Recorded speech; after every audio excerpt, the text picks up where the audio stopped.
Baik, Assalamualaikum warahmatullahi wabarakatuh. Bertemu lagi dengan saya setelah sekian lama ya kita tidak bertemu tatap muka. Mudah-mudahan dengan adanya video pembelajaran kali ini kita bisa mengurangi rasa rindu kita untuk bertemu. Baik, mata pelajaran produksi hasil nabati kali ini kita akan membahas tentang pengolahan buah-buahan. Minggu kemarin kita telah membahas tentang karakteristik dari buah-buahannya. Nah, sekarang adalah lanjutan dari minggu kemarin, yaitu bagaimana cara mengolah dan bagaimana menunjukkan buah-buahan yang seperti apa untuk diolah menjadi sebuah produk olahan dari hasil nabati, khususnya adalah buah-buahan.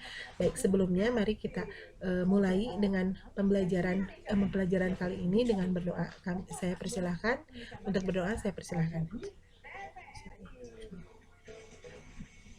Berdoa selesai. Oke, minggu kemarin sudah ada 2 tugas untuk kalian. Yang pertama adalah tugas individu dan tugas kelompok. Tugas individu sebagian via WA sudah dikumpulkan dan sebagian lagi sudah via Google Classroom-nya.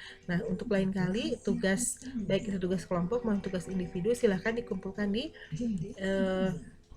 Google Classroom-nya agar lebih mudah dan satu atap. Jadi nggak tidak bertebaran tugasnya, sehingga terkumpul dengan rapi. Baik, kita akan mulai saja pembelajaran kali ini, yaitu pengolahan buah-buahan.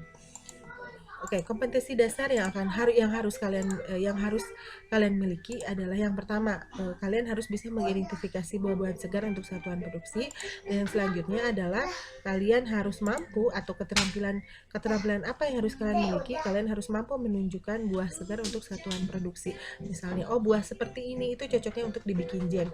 Oh buah seperti ini cocoknya untuk, atau buah dengan kematangan seperti ini itu cocoknya untuk manisan buah misalnya, atau misalnya dibikin sale, atau misalnya dibikin jelly dan segala macam ya, seperti itu. Oke, selanjutnya tujuan pembelajaran kali ini atau pada minggu ini adalah yang pertama, kalian harus mampu mengklasifikasikan buah-buahan. Yang kedua, kalian harus mampu menerapkan prinsip dasar pengolahan buah-buahan. Yang ketiga, kalian harus mampu mengidentifikasi produk olahan hasil buah-buahan. Misalnya ada penggulaan, ada filtrasi, ada ekstrasi. Itu produk apa yang menjadi ciri khasnya.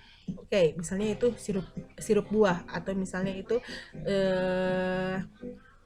misalnya sari buah, atau misalnya jus buah dan segala macam. Nah, itu ya. Jadi kalian harus mampu dengan menjadi tahapan yang menjadi ciri khas dari sebuah produk itu. Kalian harus bisa menebak produk apakah itu. Oke. Selanjutnya, klasifikasi buah-buahan. Ini sebenarnya mengulang yang minggu kemarin. Berdasarkan tempat tumbuh dibagi menjadi 2, buah-buahan tropis. Buah-buahan tropis adalah buah-buahan yang tumbuh di iklim atau di daerah yang beriklim tropis, misalnya Indonesia, Brazil, kemudian Hawaii dan lain-lain. Misalnya apa aja? Nanas, durian, mangga, belimbing, nangka dan lain-lain. Mungkin ada buah-buahan yang ciri khasnya yaitu kecipir misalnya, atau misalnya kesemek. Itu termasuk buah-buahan tropis. Yang selanjutnya buah-buahan subtropis. Misalnya apa? Atau apa sih buah-buahan subtropis? Buah-buahan subtropis adalah buah-buahan yang tumbuh di daerah yang beriklim subtropis, misalnya yang punya 4 iklim seperti halnya Amerika, kemudian Australia dan lain-lain. Apa saja buah-buahannya? Yaitu apel, anggur, dan stroberi. Selanjutnya, berdasarkan sifat fisik. Sifat fisik itu apa yang biasanya bisa dilihat, bisa diraba, yaitu kalau buah apa? Biasanya ke tekstur. Ada buah yang bertekstur keras, ada buah yang bertekstur lunak. Apa tekstur keras? Misalnya pir, apel, dan lain-lain. Tekstur lunak misalnya pisang, buah serikaya, dan macam-macam, dan lain-lainnya. Dan berdasarkan sifat kimia, biasanya kandungan apa yang dikandung oleh buah-buahan itu. Biasanya kandungan vitamin C yang tinggi, buah apa? Buah jeruk. Atau kemudian buah yang berlemak tinggi apa? Alpukat. Buah yang berkarbohidrat tinggi, pisang, dan segala macam. Biasanya berdasarkan kimia dilihat dari kandungan vitamin, kandungan zat gizi yang ada di dalam buah tersebut. Kemudian berdasarkan sifat biologi dibagi menjadi 2, buah klimaterik dan buah non klimaterik. Untuk definisi klimaterik dan klimaterik kalian bisa browsing atau kalian bisa lihat pembelajaran sebelumnya. Oke, selanjutnya kita bahas tentang produk olahan buah-buahannya itu sendiri. Oke, pisang. Pisang itu buah yang berkarbohidrat tinggi. Dipilih pisang yang matang karena kalau pisang yang tidak matang dia tidak akan bisa menjadi produk tidak baik, maksudnya tidak cocok untuk produk yang akan kita buat kali ini. Ada 3 tahapan. Yang pertama sortasi, yang kedua pengupasan, yang ketiga pengeringan. Kira-kira produk apakah ini? Oke, kalian pasti sudah bisa menebak, yaitu sale pisang, bisa sale pisang basah ataupun sale pisang kering. Cianjur merupakan salah satu daerah di Jawa Barat yang penghasil sale pisang terbanyak selain Ciamis, gitu ya. Jadi itu bisa menjadi ladang kewirausahaan untuk kalian. Oke. Yang selanjutnya adalah kita buah nanas. Kenapa saya pilih buah nanas? Karena kita sangat kaya dengan buah nanas, terutama Jawa Barat, sehingga banyak buah nanas yang ketika panen itu dibuang. Nah, kita sebagai orang teknik pangan atau orang pengolahan, kita harus bisa berpikir bagaimana caranya mengolah buah nanas ini yang misalnya sedang panen raya gitu ya, supaya tidak tersia-siakan. Nah, dipilih buah yang tidak terlalu matang, kemudian buah tidak jelas kalau ini buah tidak boleh rusak ataupun busuk. Tahapan pengolahan seperti apa? Kita lihat ada penghancuran buah-buahan, ada penambahan gula, penambahan packing, dan penambahan asam. Kemudian ada pemasakan, kemudian ada pengemasan, kemudian ada pasteurisasi dan pendinginan. Kira-kira produk apakah ini? Ada penghancuran, ada penambahan gula, pektin, asam, ada pemasakan, pengemasan, pasteurisasi, dan pendinginan. Betul, ini adalah produk selai nanas atau jam nanas. Selanjutnya, kita lihat, kita akan ambil dari buah mangga. Kenapa buah mangga? Sekali lagi bahwasannya kita termasuk iklim tropis. Buah mangga ketika panen itu sangat melimpah. Jadi dan banyak buah mangga yang tidak layak untuk dikonsumsi segar gitu ya. Misalnya masam gitu ya, kemudian dia seratnya tinggi dan segala macam. Jadi biasanya buah-buahan seperti itu terbuang dan itu bisa kita olah ya.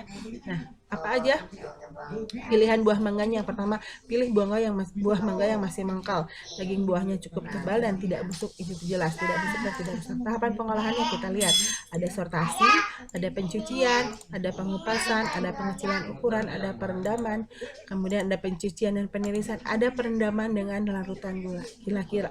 Kira-kira yang menjadi khasnya adalah perendaman dengan larutan gula. Kita akan membuat produk apa?